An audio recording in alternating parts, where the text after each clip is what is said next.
Good evening, ladies and gentlemen, and welcome to this conversation with Lynne, Cooke, and Richard Serra, which is related to the retrospective of Richard Serra's drawing.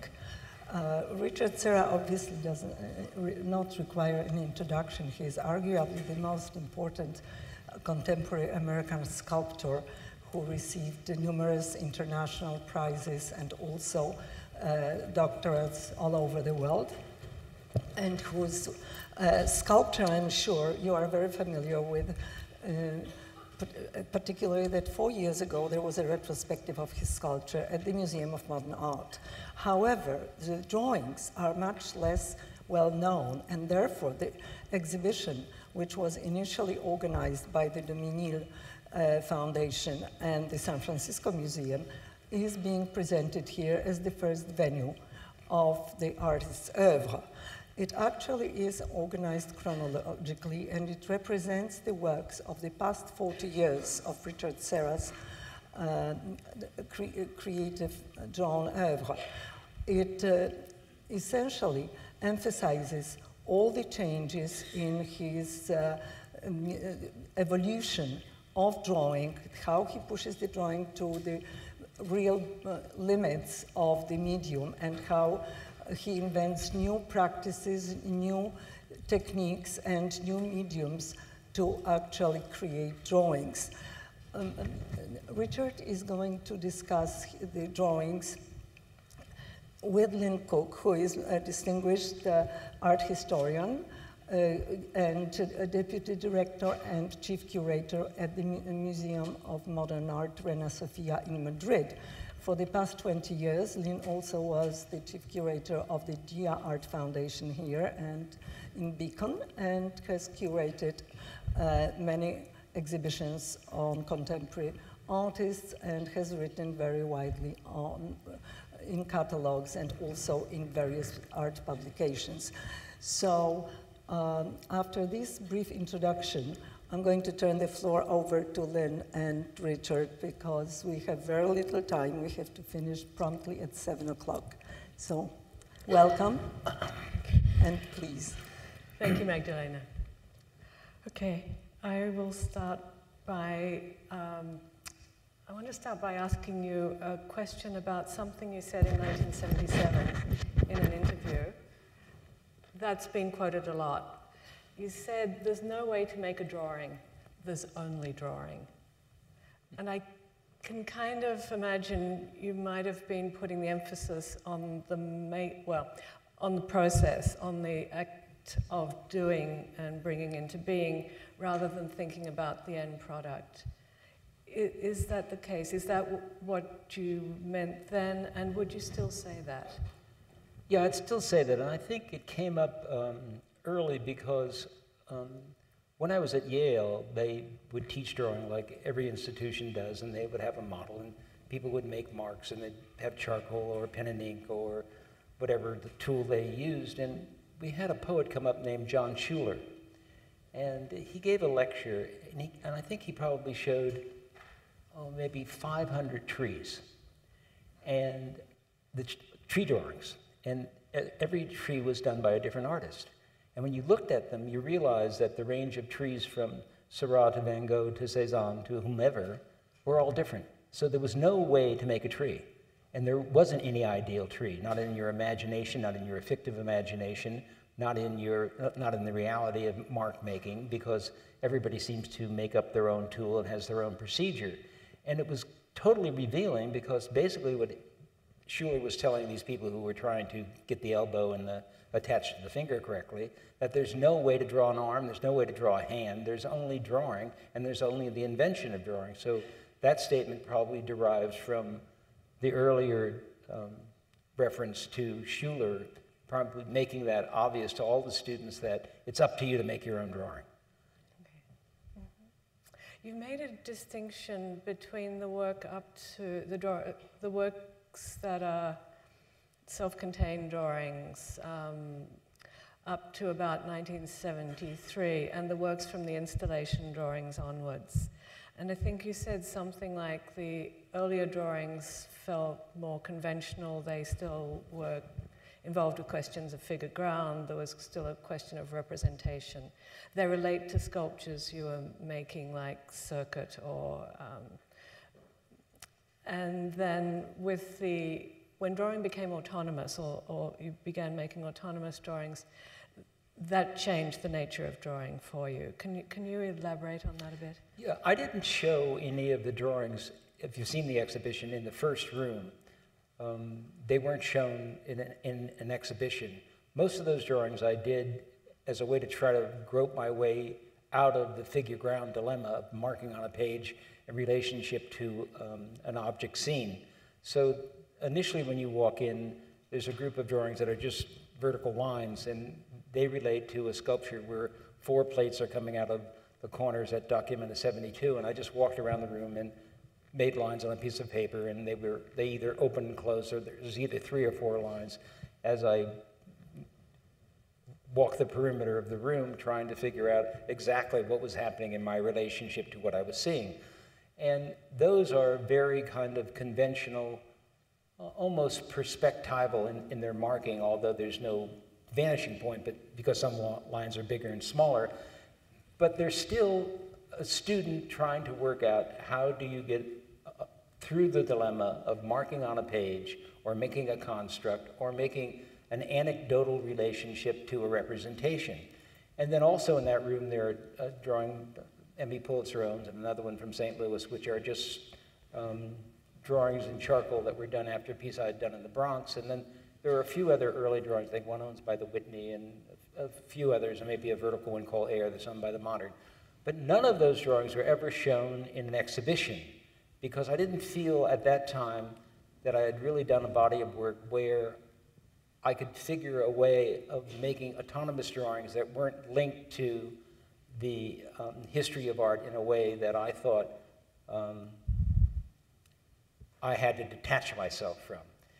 And it's not that I'm not interested in making notation drawings. I think if you look at the end of the show, there's a lot of notation drawings and notebooks, and if you look at the early first room, those are kind of almost representational notations on a larger scale, but they're still dealing with how most people continue to make drawings. And if you want to invent another form for making drawing, and I'm not saying that invention in itself is good or bad, but if you find a necessity to do that, then you have to find a way of making form in relation to, at least I did, in relation to context other than a piece of paper, and to get out of the constriction of the figure ground problem. And it's a very difficult thing to do because one automatically goes to marking and then making another mark, or one has a necessity to make up their own mark, but still you're faced with the history of everyone who's ever made a mark on a piece of paper, thus the history of drawing.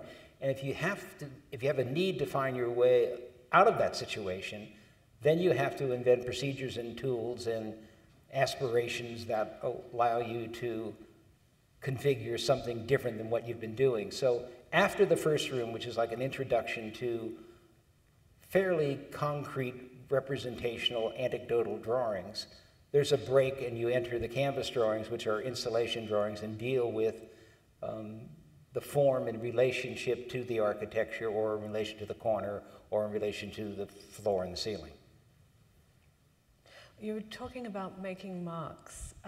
There has been this exhibition some years ago, I think, a drawing exhibition in which your work was paired with Jasper Johns. And you've talked a little about Johns and mark making.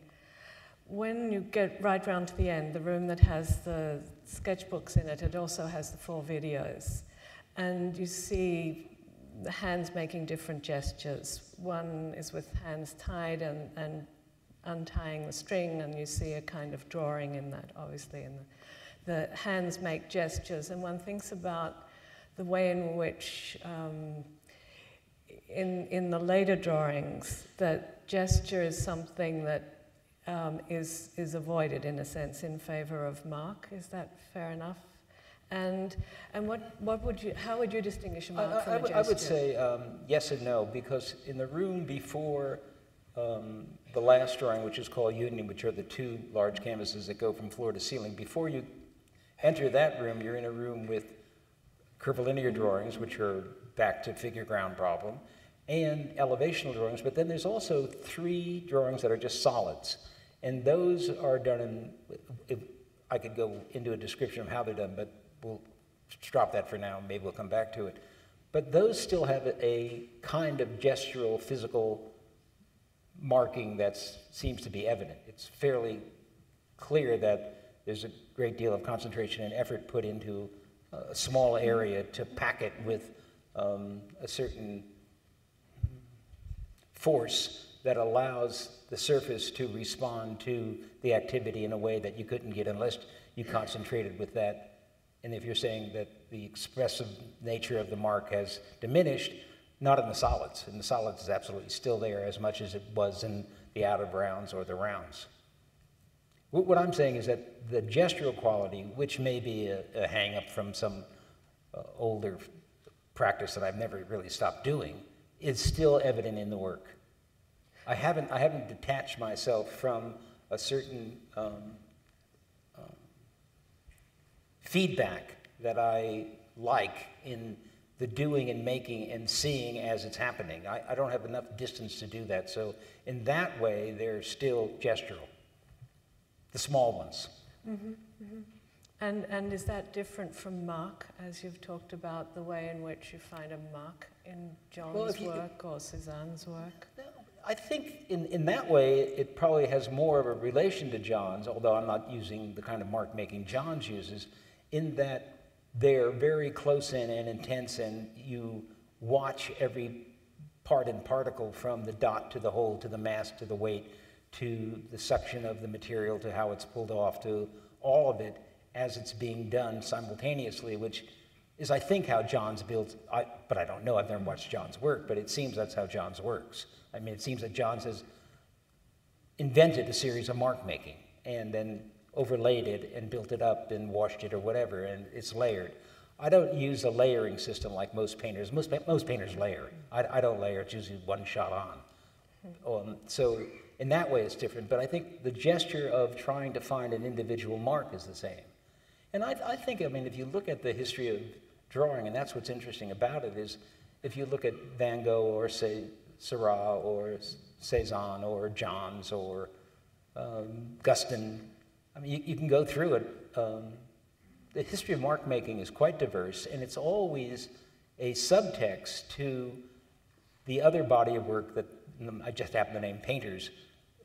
And it always probably gives you a better indication of how they think than the painting does. The painting always is a little more flamboyant, constructed, where the mark making is really down to the nitty-gritty, the black on the white. There's not, and you can't get away from it.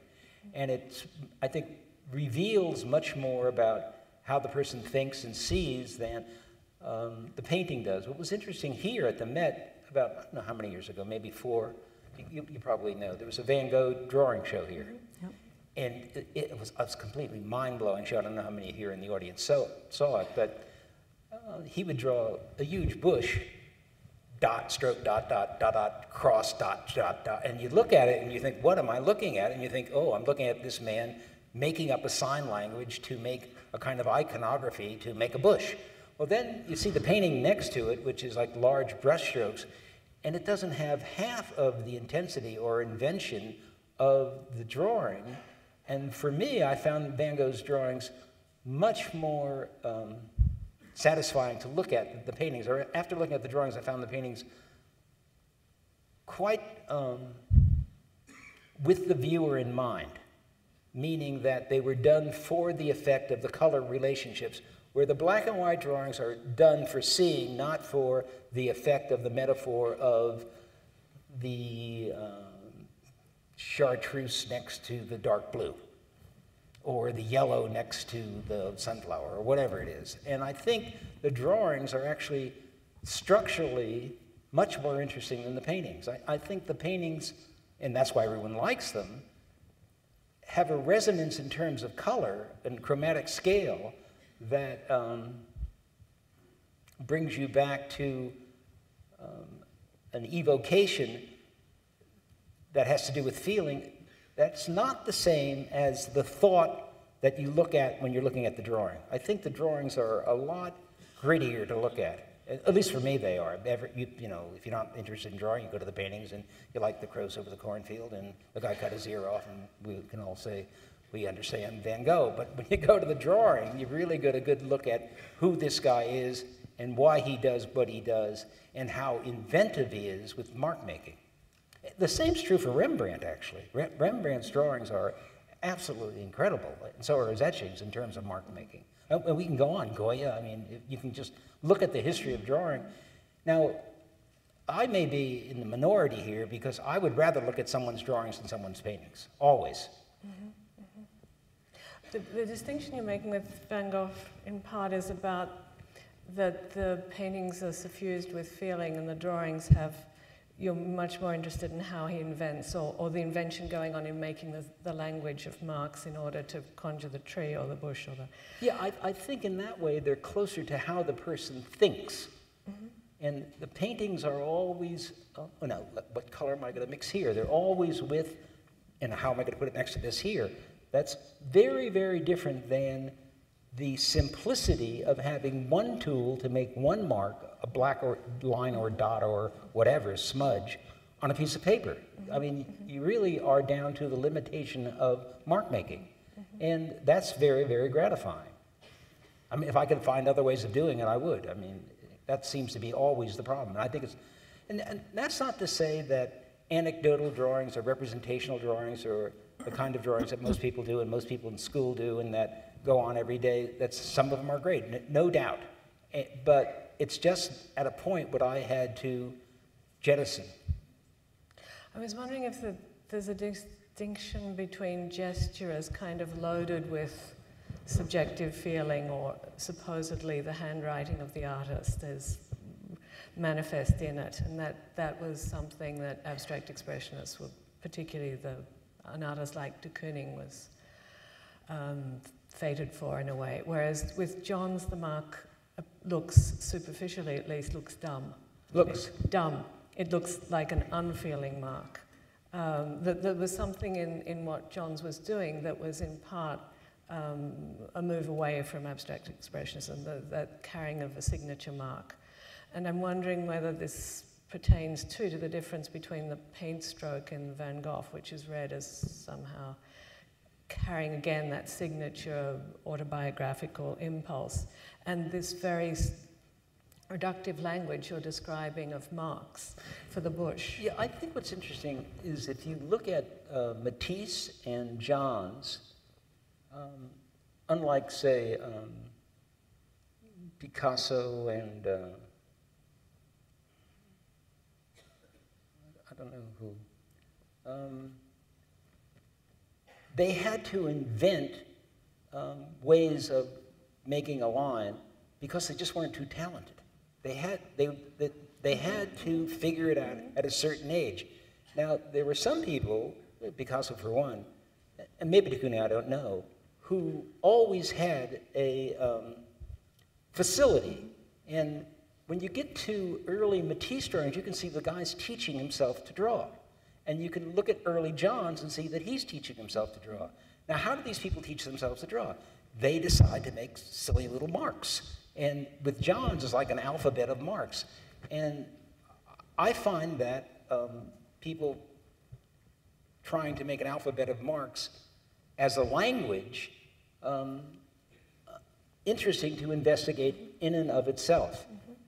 Then you find people who just have innate talent and they don't have to go through all that business of making marks. I mean, Picasso is just startling that way. I mean, he can draw people from the top, from the bottom, from the left, from the right. There are notebooks where people are upside down. You think, how did he keep this in his head? I mean, it's, and there, your breath's taken away because you think, the guy's not only making marks, he can configure anything he wants at any time.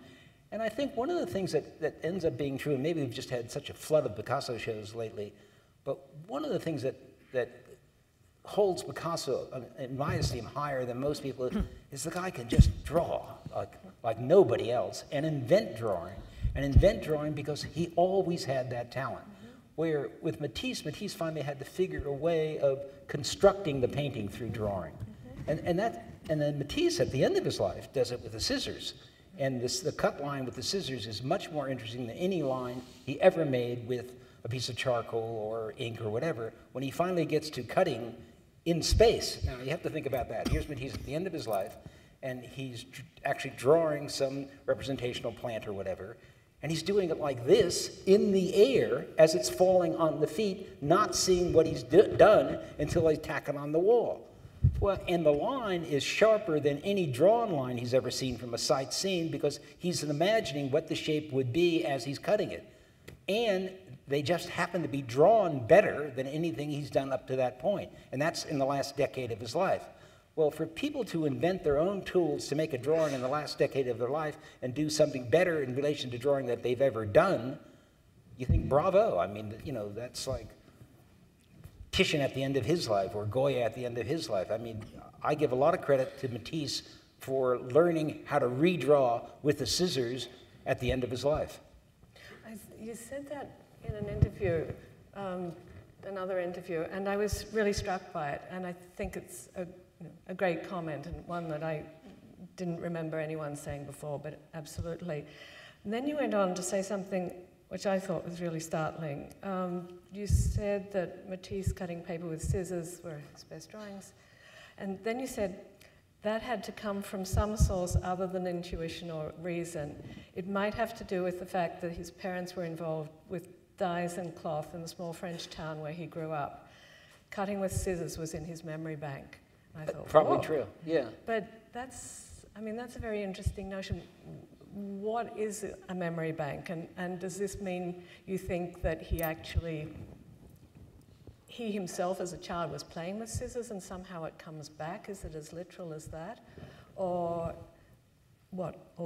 Well, I think the same's true of Louise Bourgeois. I mean, her family was into making tapestries and whatever, and so she's always talking about it. She always comes back to it.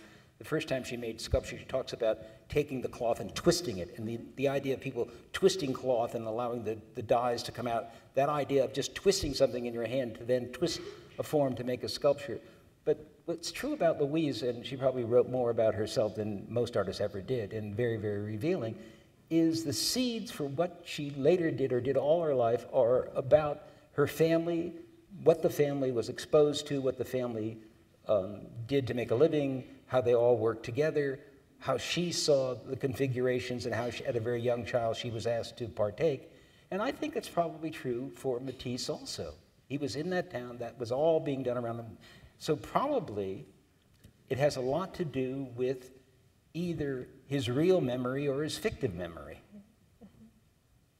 But no, look, I can't draw conclusions from that. I happen to just throw that out because I'm saying possibly that was in his DNA.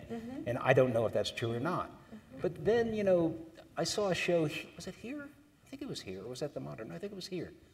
Was it here? The Matisse show with the rugs and all of that? That was here. That was here. And that made me, that even reinforces what I'm saying here. Yes. And particularly at the end of his life, he's taking those, and I don't know what you call them, those rugs from Africa. Do you know what I'm talking about? The brown and, you know what they're called? The kilims? Yeah, whatever. And so you have the idea that he's always been looking at those rugs. I mean, that's why they're the backdrop on his paintings. I mean, and the way that he uses them in terms of their design and patterning, particularly if you look at Aubergine or whatever, is very different than the way Cézanne was using a pattern in the back. I mean, Matisse is really using the pattern for its decorative potential in relation to structure. And that had to come from looking at those patterns and that kind of cloth daily, I suspect. Yeah, and also if you go to Vence or wherever he lived in the south of France at the end of his life, you see that he had all this stuff that he brought from Morocco. It was around rugs. Him. Yes, and shawls and textiles and glass. But that's different somehow from a technique. And he invents a technique. On the one hand, we're talking about him inventing a technique with scissors. And he's cutting, and you see that they're long scissors, and he makes a cut and a cut. It's not that he's doing that necessarily. So the line it's very inflected. That's a big jump, it seems to me, from 60 years before when he was a child in the north of France and there's textiles. And I guess I'm curious as to what memory bank, or another term you used within the same conversation was personal index, which is a really nice term. I think we'll never know, and I'm not sure. I'm just kind of projecting this. I'm kind of throwing it out as a possibility. I think, you know, linkages and causalities at best are kind of either hyperbole or playing psychologist or psychiatrist or whomever, and, you know, certainly art books are full of that nonsense. So it's difficult to make those kind of jumps. I'm just saying it because that's what I suspect, but it may or may not be true. Well, I wanted to ask you what your personal, what would be comprised in your personal index in relation to drawing.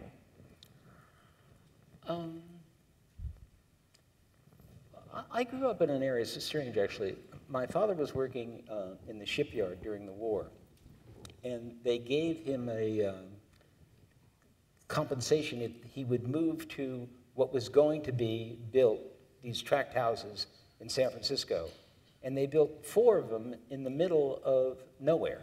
By that I mean in the middle of sand dunes between, if you know San Francisco, between the zoo and Golden Gate Park. So you have to go, like the zoo's on Wawona and Golden Gate Park's probably on Anza. So you have every letter is a block. So you have how many letters that is, 24, 25 blocks, which became to be blocks, with nothing but sand dunes. There were 2 streets that went down that had streetcar tracks, Taravel and Judah. Between Taravel and Judah, there was nothing. So I was raised for about 4 or 5 years in sand dunes that went from 36th to 48th, from Anza to Wawona.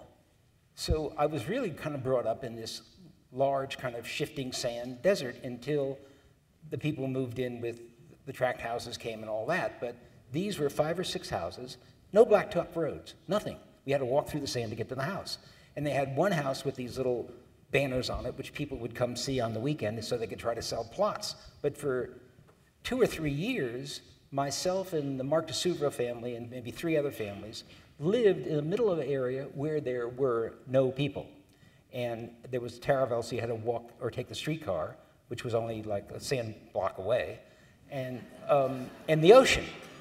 So what I was exposed to, if I think about it every day, was the curvilinear lines and the formation of how the sand would move. And my father, who was a very heavy taskmaker, who, if he got angry at me, in terms of a punishment, would say, when I get home at 4:30 this afternoon, I want that pile of sand moved there.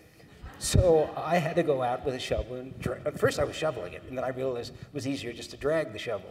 But if you ask me about memory bank and what's in it, a lot of curves in relation to sand dunes. And does that have any linkage? I'll tell you, I think it affected how I see. It affected how I see into the landscape. It affected how I see volume. It affected how I understand space. Because if you're in a sand dune situation, there's no axis mundi, and there's no given horizon. So it's always going up or down and up, and so there's no plane. It's not like being in the Midwest. And I think it had a lot to do with honing my eye in a particular relationship, not only to the volume of space, but how you locate and map distances in space. Like, you can watch somebody actually come over a hill and diminish at a quarter of a mile or a half mile. And I had dogs that used to run, and we used to, and there were rabbits, and we used to go out with our little bow and arrows and make believe we were actually doing something, which we weren't, but in a vast sea of sand. And I think that had a lot to do with how I see. I know it did. I know it, I'm sure of it. Then how did you come? Because I didn't get downtown in San Francisco till I was probably about 10. So I didn't even know what a city was. All I knew was there were sand dunes in the ocean. And the zoo and the park. And then you titled... And I made a lot of drawings in the zoo. I did. You did? Yeah. Yeah. Huh. But you titled, as you walk through the exhibition, this one you come at, and it's an enormous piece. It's a fantastic piece that you see dead on, and it's rising from the floor to the ceiling, absolutely vertical and forthright. And you called that Taravel Beach. Mm-hmm. That was shown at the Whitney, actually, first. Why do they call it Terraville Beach? Yes. That's a whole other thing. I don't know. It's a whole other psychological. I don't even know if I want to go to that dimension here because it's not actually a funny story. So I don't think I want to go into it. Okay. No, what I could say about Terraville is Terraville was the one street that had a streetcar line that dead-ended into the beach. But I don't want to go on with why I named it Terraville Beach. Okay. But can you say something about titling, your approach to titles in general? I mean, there's a whole range. Usually they're personal and singular, and they mean something to me, and rather than just call them Untitled 1, 2, or whatever, at least I could locate what I did by giving them a title. But in no way does the title reference the content of the work. But if I told you what the content of Terraville Beach is, you'll say, oh, aha. Right? But that's not what it's about. I mean, Roberta Smith thought it was an altarpiece. What about the diptychs? They have specific titles. The diptych titles. Yes. The diptych titles was a kind of silly, in my mind's eye, payback to the American government by saying, look, I don't like the fact that you destroyed a work of mine, and I'll lay down some titles, and maybe I'll vent my spleen by doing that, but I'm sure it didn't affect anybody. I mean, no one. All it did was help me deal with my rage. And I don't think I would have made those drawings if I hadn't experienced that kind of abuse from the government. It got me into a corner, and I thought, all right, I'll just do this. And I like those drawings. I like that room a lot. I think it's one of the better rooms in that whole little circulation there. But you never know why anyone does what they do. I mean, something has to propel an activity to get you into making and doing and changing what you're doing, and you use what you can. And people sometimes work out of anger, sometimes work out of fear, some people work out of pleasure and, Matisse's armchair, which I doubt. But I think most people work out of a internal necessity and unconscious motivations, which you really can't put your finger on. And certainly these titles, you can say, oh, that's what that's about, but it's not really about that. I mean, in part, it's about me saying I'm mad at the government and yada yada, but I didn't expect that those titles was going to affect anyone looking at them or the United States government one iota. On the other hand, I came here one day, and there was a man going around photographing all the titles. And I thought, isn't that curious? He wasn't looking at the drawings, he was photographing the titles. Should have said, here, have a catalog, save you some time. Richard, all the... Then I wondered, actually, if he was from the government. It was the first thing I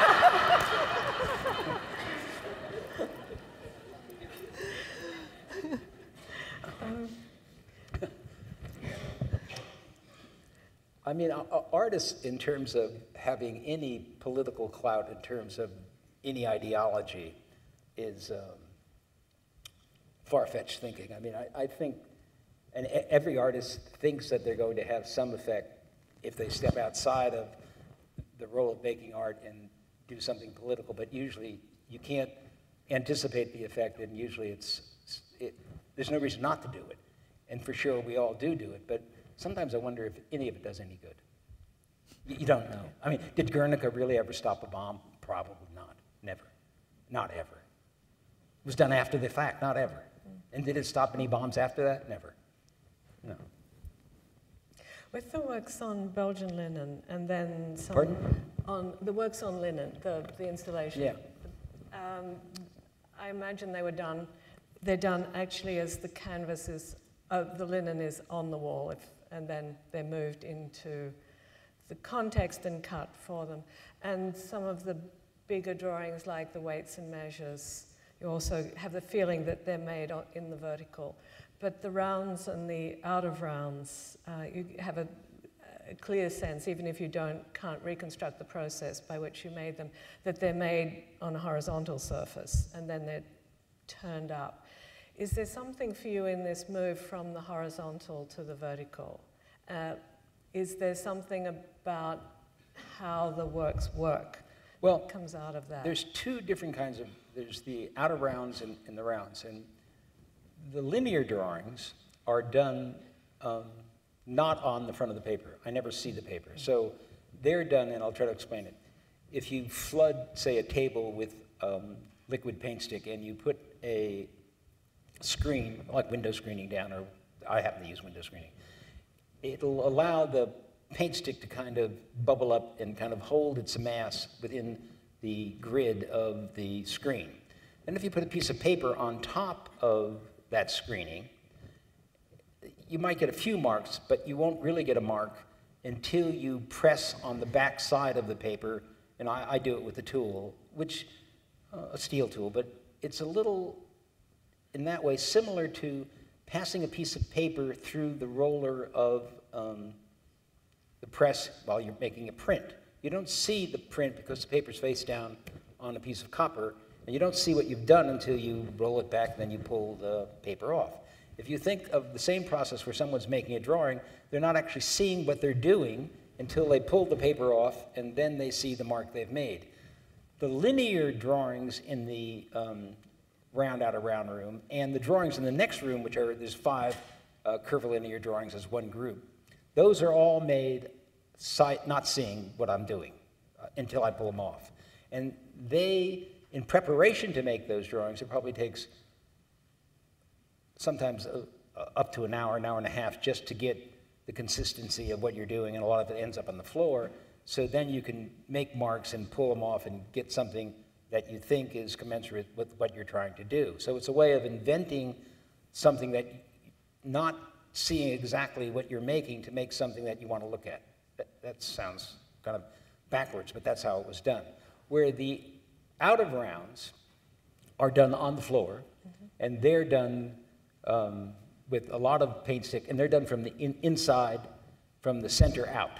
So we start in the middle and move toward the edge, and wherever the edge kind of aligns itself in what I think is like a rounded motion, I kind of stop or try to coalesce the edge to make a mass.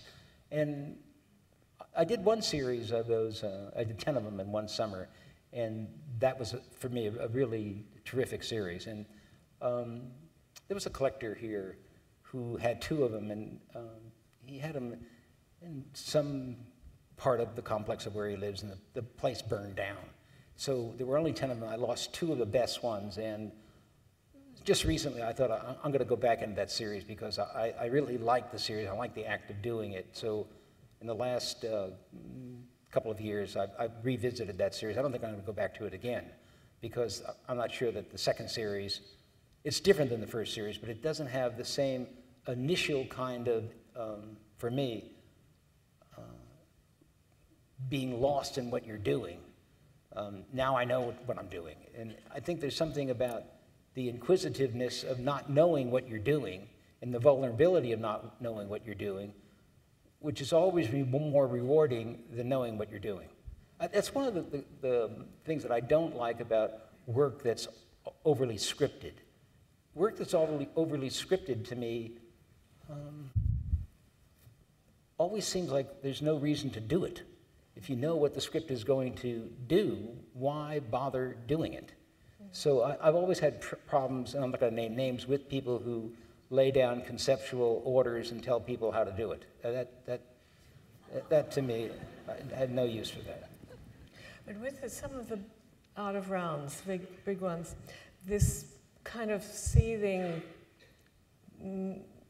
inchoate surface, it doesn't appear to be subject to gravity in the way that almost all the other drawings do, because most of the drawings you feel the movement of application or the movement, not just the form of the paper or the structure of the drawing, but the actual application has been in a vertical direction, more or less. I mean, it's... Yeah, but that's changed in this show in particular, and it changed when we had to redo Taravell Beach, and we had to come up with a new drawing for Union. And I'd never done it before, and we had a long drawing on the wall that we were going to use for an installation of a horizontal drawing. And I had, up to that time, I'd always pulled the paint stick vertically. Then we had the show coming up, and so we had to take one of these vertical large canvases we had and turn it vertical and then pull it the other way. So it means that you're pulling vertically over something that's already been pulled vertically in the other direction. And what happens when you do that is that the linen itself comes through. So you start seeing the weave of the linen. In Taravella Beach and in Union, you see the weave of the linen because the stroke has been done two ways. It's been done once horizontal and once vertical. And when we first did it, I thought, oh, I can't do this. I mean, I've never pulled anything where you see a cross hatch in the work that then reveals the material of the linen. And when that started, I thought, I like looking at the linen. Why not leave it there? And then I thought, oh, it's going to make it's going to be too nuanced. And maybe one of the problems with Union is because you come in looking at the edge of it on the wall, in the way the light hits before you walk interior to it, you can see actually the fluted nuance. Where at Taravella Beach, you don't notice the nuance at all because you're looking at it straight ahead. You might think that the whole thing's been pulled vertical. But both of those have been pulled vertical and horizontal, and it's done intentionally because I wanted to look at, and I'd never done that before, I wanted to look actually at how the canvas the linen was stitched. And I liked looking at the stitching. You know, why? It's hard to say, but I actually think I know why. I think I wanted it to get away from the graphicness of the monochrome. And that's not saying it's getting away from the graphicness of the monochrome, but it's at least asserting the materiality of the ground as much as the monochrome of the surface. Most monochromes don't reassert the surface of what the ground is. They're just covered. Not a Palermo. Not a Palermo. A Palermo stuff builder, a Palermo cloth painting would not. I mean, that's just cloth, right? Yes, Stretched. Yeah. But that's fairly radical for someone that young. Yeah. How old was he when he did that? In his 20s? Early 30s. Yeah. Good. Hard to get away with. I mean, very good. But I think he's a terrific colorist. I mean, I think he, in terms of the amount of size in relationship to the density and reflectivity of the color, is not like any other painter who has reduced painting to that simple form and packed that kind of relationship. And you can look at, anywhere from Albers to Kelly to whoever you want to talk about, and that's not what Palermo's doing. No. Can I ask you just one more time about these out of the rounds? Sure. And because I'm struck, particularly walking through the whole of this exhibition, with the way those surfaces are kind of roiled. Kind of? Roiled. I mean, it's like the stuff is really molten almost, and it's churning in a way. And it's like, it reminds me a bit of those photographs of the moon from the 19th century, those extraordinary photographs. And they seem, therefore, that it's not a figure ground question so much, but it's as if the material doesn't behave in relation to gravity and weight, as your other works have. Yeah, I think there's a certain abuse of the material there. And when I was doing them, I thought, boy, I'm going to be accused of dealing with some very bad idea about European investigation, like Bury and all these people who dealt with materiality in that way. And I thought, I'm not doing it for that reason, so the hell with it. I'm not going to worry about it. I'm just going to keep doing it, and I like what I'm doing. I like the activity that's coming up. I can get completely lost in these things. And I liked the idea that we were pulverizing, or I was pulverizing, the paper and the material to the nth degree. I mean, and you think like, well, this could actually be complete foolishness here, right? And you don't know. I mean, yes, you do one, and the only way you know if any of them are any good is you have to do a lot of them.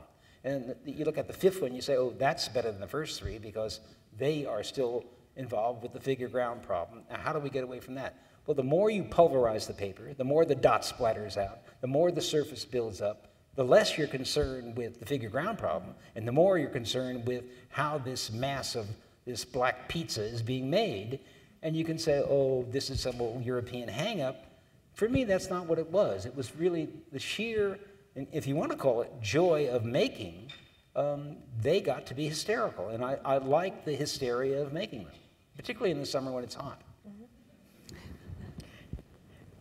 I know we have to stop in a minute, and you're going to Basel to complete the installation of an exhibition which your sculpture is being shown in conjunction with Brancusi's. When you first went to Europe in 1964 on a fellowship from Yale, you spent a lot of time in Paris drawing in Brancusi Studio. And I want to ask you about why and what it was useful for.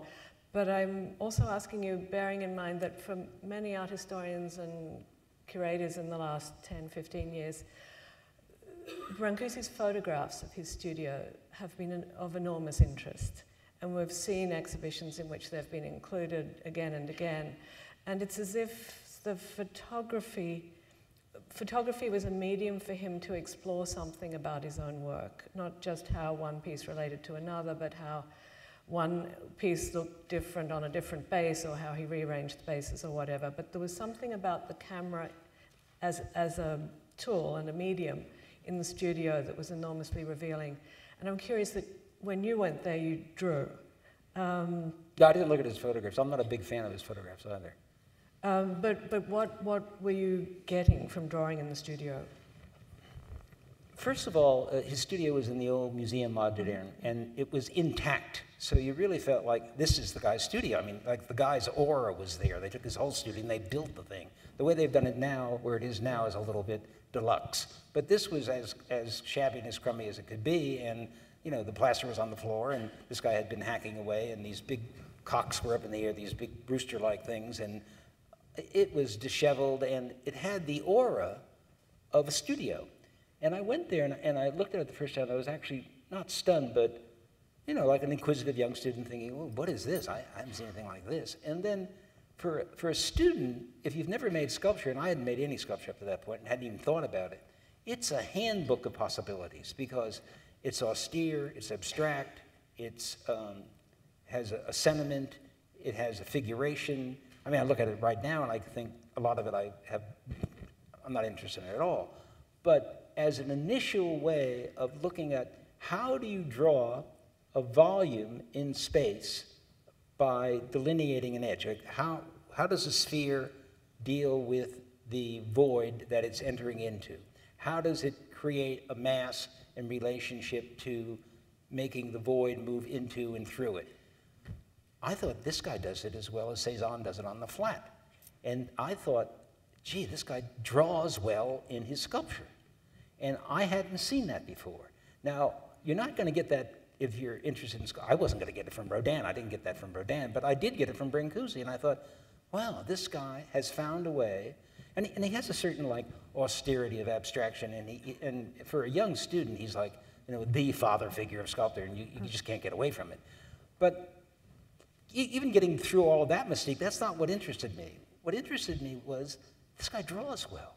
He draws well with an axe, or he draws well with a saw, or he draws well on the edge when he's you just have to look at it and think, this guy understood something about seeing in relation to space that people who had come before hadn't done it in that simple, singular manner in terms of trying to look at how a form delineates into a volume, intersects a volume. And now that may be my interpretation or misinterpretation, but that's what interested me, and that's why I went there. And I found it the most interesting thing to do, other than looking at Buster Keaton, because I had never seen him before. That was the most interesting thing to do in Paris, for me. And I had seen, you know, the big figures then were Bacon. I'd seen a couple of Bacon shows, and Magritte, and I wasn't interested in either of them, not at all. But when you come to making sculpture, after you come back to the States, and you have this enormous pile of lead and rubber first, and then you start making the belts and some of the other pieces. And drawing is essential to those, or line, and therefore drawing is essential to many of those works. In some ways, their reference point is painting. Pollock. Yes, and not sculpture. So is the Brancusi something that becomes part of your personal index? Yeah, that's right. He becomes like, if you're a student and you have to shift gears, and what is it that cues you or triggers your experience that allows you to move on to something else? Brancusi offered to me a possibility of making sculpture, along with Giacometti, which I had never thought was going to be open to me. And when you're in these, Brancusi was dead, but Giacometti was alive and well in the cupola every night with plaster in his ear, and they represented, enormous figures for me. And it was very different because when I was at Yale, Gusson was there, and Frank Stella was there, and Rauschenberger was there, and a lot of people came through, Reinhardt and whomever, and so you were exposed to the best artists in New York at the time, and that's what was great about Yale, their visiting artist program. But when I saw Brancusi Studio and I saw Giacometti come into the cupola every night, it seemed of a different order. It seemed like there was something more about the aura of making, and you don't get that from a critique in school. And it seemed really evident that these people were, and maybe it's because I majored in English literature and I was very interested in the existentialists, but these people were interested in the moment of making. And I've always been interested in that. And I've never been interested in thinking beforehand what I'm going to make and then make it. That's why I don't make drawings beforehand and try to make what the drawing looks like. I'm interested in the making as I'm witnessing in my schizophrenic way, myself making something. And I'm not sure, but one can project that's what Giacometti was doing, and I think that's what Brancusi was doing. And that has always given me kind of great security in knowing that that was a possibility. I'm not big on the other thing occurring, which is allowing the media of past art history to inflect the work that you're doing, so it used to be called plagiarism. Now it's called postmodernism.